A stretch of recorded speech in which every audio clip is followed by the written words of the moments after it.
David Brain. I'm a professor of sociology and environmental studies. I have a background in architecture as well, so my research and work has always focused on things related to the built environment, particularly the relationship between professions like architecture and planning with the public. So that's what I focus on quite a bit. I really teach in environmental and urban studies because it has to do with how we organize ourselves around creating the environments that we live in. Well, I think the biggest dilemma is that we have a lot of really big questions that we have to answer about Sarasota's future, and we have some very tortured politics about it. And it's very difficult for us to have reasonable discussions about most of these things because it very quickly descends into these very sort of polarized positions that people take, largely around whether or not they trust our elected officials to really be acting in the public interest. Some of this is really pretty common because the history of planning has not always been all that happy. In the last half a century or so, planners have messed things up quite a bit. So it's and in Florida in particular, I think citizens have good reason to be suspicious of new development because we've had a lot of really bad development over the last half century. And our well-intentioned efforts at growth management, although being sort of on the leading edge since the 1970s in the country, have had a lot of unintended consequences that have not been positive. So I think the biggest dilemma is just trying to find a way to have reasonable discussions about some of this stuff. I think the obvious things that we're struggling with have to do with this balance between density and sprawl. We used to always joke that there's two things that people know that they don't like. Whatever they know about planning, there's two things they know they don't like: density and sprawl. But the problem is that if we want to contain sprawl, we also have to think about what's often a kind of red herring in the discussion. We have to think about density in the places that are already there. And that's one of the things that's making it very difficult to think about continuously improving the neighborhoods and the urbanized areas. And that is that it's really hard to move forward without thinking about at least some increase in the number of people that are there. Which is to say density. The reason I said it's a red herring is that very often people are arguing about density without really understanding how dense is, what density really means. You can show people pictures of different places that have exactly the same density but look different, and they won't be able, even experienced planners sometimes won't be able to guess what the density actually is. So the real issues have to do much more with form and function and not with the number of people or dwelling units per acre. Mm-hmm. But people tend to get really focused on the sort of falsely technical issues of planning and not think as clearly about the substantive issues of it, as to how you really make great sustainable places. I would like to see us have a much more aggressive and consistent approach to encouraging infill and redevelopment within the existing urbanized areas. Mm-hmm. I thought that was a really important piece of the Urban Land Institute panel report that happened, I don't remember the year, but it was what led into the initial development of the 2050 plan. They said, well, first and foremost, you have to focus on infill and redevelopment and really, making the most out of what you've already got. And then think about the compact, making more compact patterns of development out to the east of 75. I think for a variety of political reasons, we haven't really addressed the infill and redevelopment issues because the moment you start talking about those kinds of developments, you have, sort of instant opponents, organized neighborhoods who are scared that things are going to change for the worse. It's, as Victor Dover always says, it's possible for things to change for the better, and we have to make sure that they do.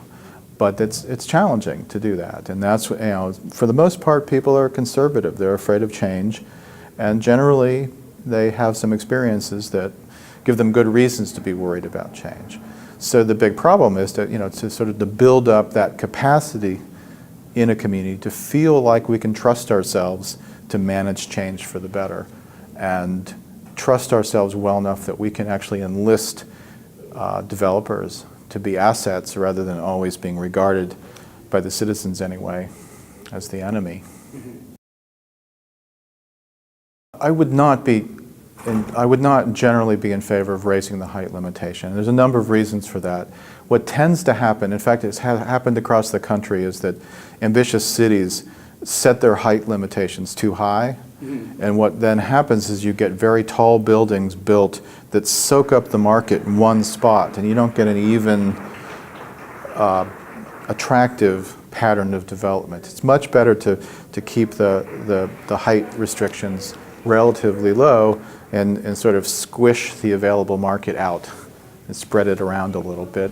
So I don't think there's any need to raise the height restrictions. In fact, honestly, if it were really up to me, I'd probably rather see them lowered. But it's really hard to do that. In fact, when DPZ came and did the downtown master plan, there was a lot of discussion about bringing the heights down, and it just isn't politically that easy to do, given that people have property that they expect that they've got these rights associated with it. So I don't think we should raise the limits.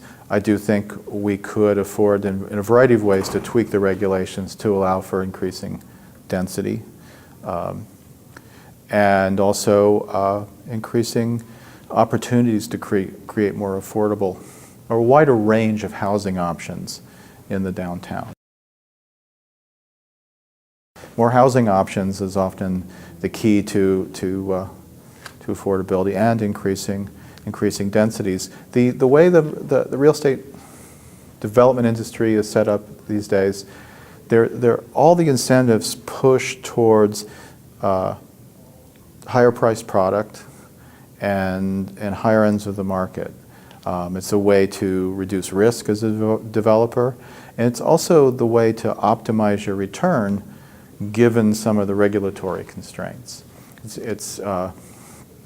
I've even seen in cities where they've accidentally put regulations into place for one purpose and then suddenly realized, oh no, now we've set it up so a developer who wants to build relatively affordable rental housing can only do that by clearly, as they say, leaving some money on the table. And that's a regulatory mistake that I think we make sometimes. I don't think I have a good specific answer for that question. I wish I did. I mean, I think, I've heard different suggestions. Jeff Speck, when he was here, suggested getting rid of the parking requirement for developers. The logic that he presented, I thought made a lot of sense, but I just don't know if getting rid of the parking requirement altogether is completely a good idea. I haven't done that kind of policy analysis. I think offering opportunities for higher densities, and I think, I have a lot of hopes for the city's current effort to develop form-based code.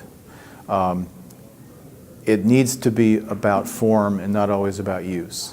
Zoning is a system, conventional zoning is a system of excluding things that are uses that you regard as incompatible. If you're going to build more compactly, you have to get uses closer together that we might ordinarily think of as incompatible uses. And the way you manage mixing the uses in the way that traditional cities have always mixed uses is by regulating form, building type, how the buildings behave in relation to the street, regulating those kinds of things instead of regulating what use is in the building.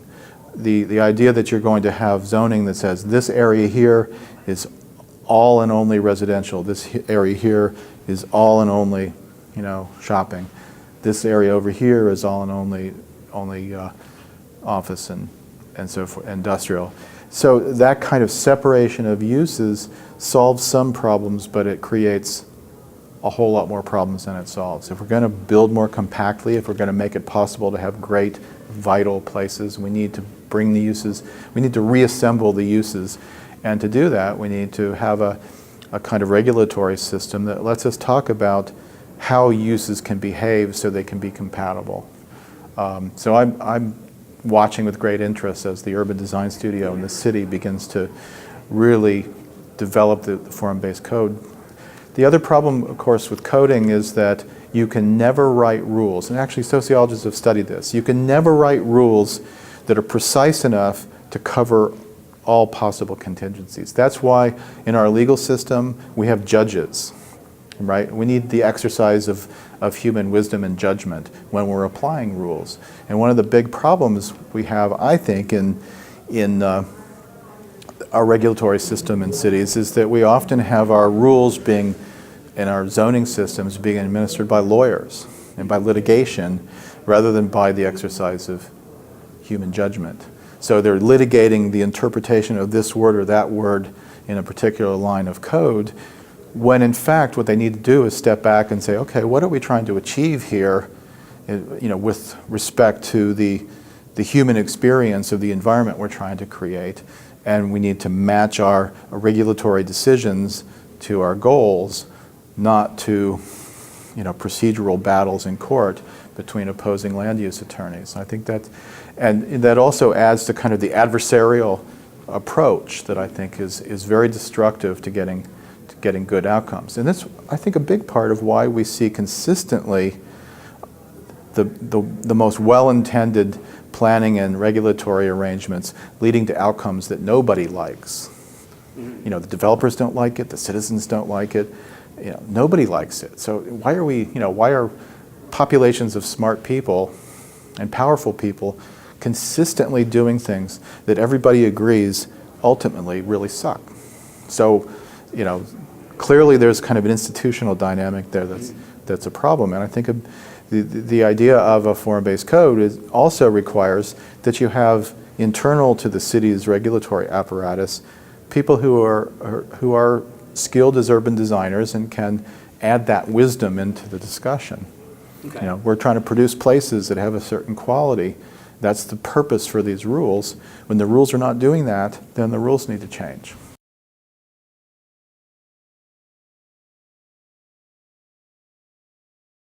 I do. I think, first of all, that the original goals were important and quite innovative. This idea of envisioning a future for the county that maintains the diversity of human and natural habitats that are here, that asks the question of, well, how can we develop in such a way that we accommodate all the development pressures and maintain our economy and at the same time maintain the quality of those environments.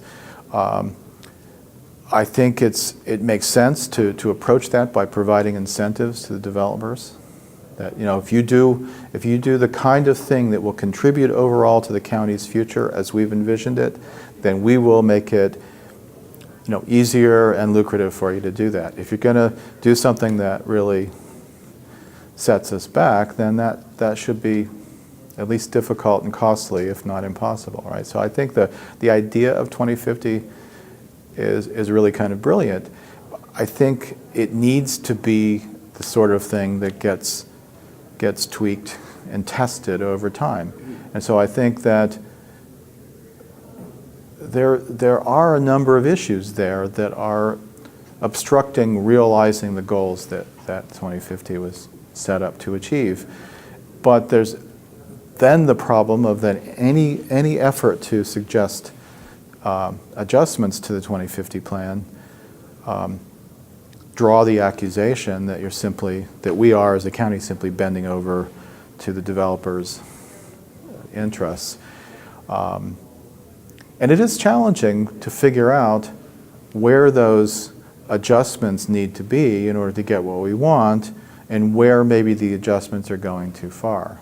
And where maybe, because any reasonable, rational actor is going to sort of ask for more than they can expect to get. It's very difficult for the political officials to sort out, whether or not, they really need to give the developers this, or if that's something that would compromise, their pursuit of certain policy goals. So that's, for me, that was the big disappointment of this consultant's report. I honestly think that that the commission was looking for some serious guidance, and I can imagine a competent, relatively neutral report that's well-grounded and carefully analyzed data that could have provided some information to inform the debate over what we might do to make rules, like, and specifically the fiscal neutrality rule, make that rule work well, make it possible for developers to do what we really would like them to do, but to maintain that commitment to fiscal neutrality that was so important to the 2050 plan overall. I think this report has done a real disservice to our ability to talk about it, because it has simply confirmed the suspicions of many people in the public that the county is conspiring to sell us out, and it doesn't provide the elected officials with the kind of real foundation that they need to make good choices, defensible choices, as they make policy decisions. So I'm very sad about the way that's turned out, because I think it's put us way back in the debate. Because as I said at first, I think our biggest challenge is just being able to frame these discussions so that we can have some constructive debates rather than constantly just throwing accusations at each other. I would like to see a denser, more lively Main Street. Last night, after the festivities ended on campus here, everybody wanted to go somewhere downtown at a little after 10 o'clock and have a drink, and I tried to think, where would you go? And the places that I could think of that were lively were a couple of places that have live music, but if you want to go and have conversation, you don't want to have live music going on necessarily. So I could not think of places to go. Maybe that's just because I don't get out enough, but I don't think that's the case. I think we still have a ways to go. It became clear to me last night, that my friends from Miami say, it's like, what, it's 10 o'clock, and in Miami we'd be saying we better go out before the rush. And whereas where we were last night, they were closing down.